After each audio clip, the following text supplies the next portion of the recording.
জনপ্রিয় চিফ সম্মানীয় হাগলামা মহিলা ডাঙৰীয়া, উপস্থিত বিপিএফ দলৰ বিভিন্ন পদত থকা লিডাৰসকল, অতি শ্ৰদ্ধা ৰাইজ, আই মাতৃসকল, উপস্থিত শ্ৰদ্ধাৰ আলিম ওলামাসকল, মই সকলোকে সালাম জনাইছোঁ।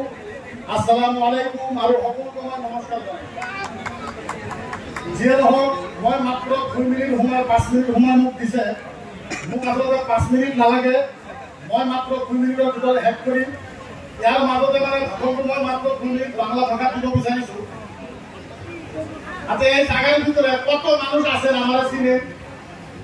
আমার চিনে মানুষ আছেন কি এই জায়গায়? আচ্ছা, আমার একটা কথা কম চিনি, বিগত 14-15 বছর আমি কয়েকটা সংগঠনের সেন্ট্রাল প্রেসিডেন্ট হয়ে কাজ করছি। আজ পর্যন্ত ইসলাম ধর্মের বিরুদ্ধে বা জাতির বিরুদ্ধে আজকের তারিখ পর্যন্ত আমি কোনো ভাষণ দিছি? আচ্ছা, যারা ইসলামের বিরুদ্ধে বক্তব্য দিছে, ধর্মের বিরুদ্ধে যারা বক্তব্য দিছে, তাদের সাথে যুদ্ধ এবং জিহাদ আমি করছি না? আচ্ছা, আপনারা একটা কথা বলতো, এই জায়গার ভিতরে কত আছে? কত এখন কত হইল? আচ্ছা, 10-এর থেকে যদি একবার দেন কি থাকবে? 10-এর থেকে একেবারে কি? একেবারে কি? এই যে 10-এর থেকে একবার দিলে, একবার দিলে আমি ওয়াদা করলাম ইনশাআল্লাহ।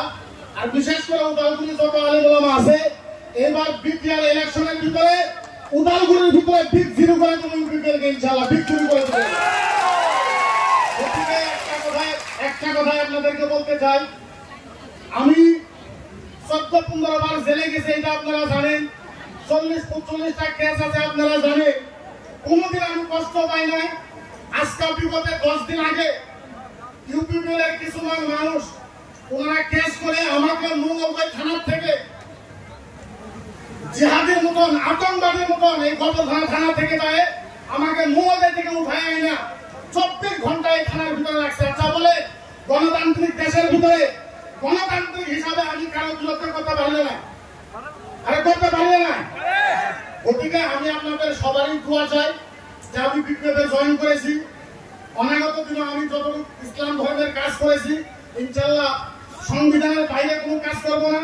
আর বিপ্লব দলের যেটা নীতি আদর্শ আছে, এর ভিতরে থাইকা আমি আরেকটাও ওয়াদা করে গেলাম আপনাদের কাছে, আমার শরীরের ভিতরে 1 ফোঁটা রক্ত থাকা পর্যন্ত, আমার শরীরে 1 ফোঁটা রক্ত থাকা পর্যন্ত এই বিপিআরের ভিতরে যত মুসলমান আছে, কোন মুসলমানের শরীরে কিঞ্চিত পরিমাণ দাগ আমি ইনশাআল্লাহ আনতে দিব না। এটা আপনাদের সামনে ওয়াদা করে গেলাম। আর বিশেষ করে যারা আলেম ওলামা আছেন, মৌলানা মুফতি আছেন, যারা আপনারা আছেন, আপনাদেরকে একটা কথা বলি, আমি জীবনে কোনোদিন আপনাদের সাথে গাদ্দারি করি নাই, আর জীবনে কোনোদিন করবো না। বিটিআরের ভিতরে যত আলেম সমাজ আছে, জোনাব সমাজ আছে, মুফতি সমাজ আছে, আর জিপাড়া বিটিআরের 79 মাদ্রাসা আছে, ইনশাআল্লাহ ভবিষ্যতে দিনে আপনাদের নিয়ে ইনশাআল্লাহ সবারই সহযোগিতা নিয়ে এই বিটিআরের ভিতরে প্রত্যেক জাতি জনগোষ্ঠীর সাথে একত্রিত হিসাবে, ভাতৃত্ববোধ হিসাবে আবার যাতে আমরা বিপিসিতে থাকতে পারি, ইনশাআল্লাহ সেপ্টেম্বরের ভিতরে আমাদের এই বিটিআরের ভিতরে আবার বিপিএল সরকার আসবে বলে আশা রেখা আমার বক্তব্য আমি শেষ করলাম। ধন্যবাদ। বিপিএল জিন্দাবাদ, বিপিএল জিন্দাবাদ, হাগলামা মহিলা জিন্দাবাদ, হাগলামা মহিলা জিন্দাবাদ। জয় আসলাম, ধন্যবাদ, নমস্কার।